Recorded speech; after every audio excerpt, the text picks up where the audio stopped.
What's going on, guys? JD at JD's Custom Buggies. Just want to do a little introductory video.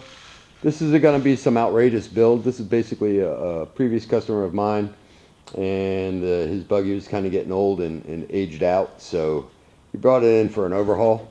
So what's going to happen is basically we went ahead and started disassembling it. We're going to take it's going to basically get new front end parts. The struts are shot. Might go with a little bit of a wider front end, and but it's still going to be a strut, stock style strut suspension. New shocks all the way around. Some bigger front wheels. We're going to go with 10-inch wheels to give it a better ride. The cage seems to be a little tweaked, so I haven't decided what I'm going to do with that.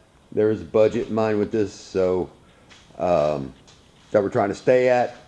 So I'm gonna see maybe if how close this cage is to maybe Trailmaster cage, because I'm a Trailmaster dealer. I might just take some bars, but this kind of looks like the frame is very, very, very similar to the XRS and XRX. So might get lucky. I know the shoulder bars are different; they're a lot shorter.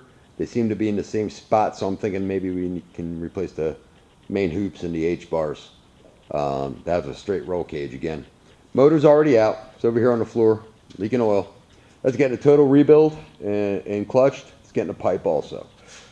Other than that, it's getting stripped down, painted, possibly new seats.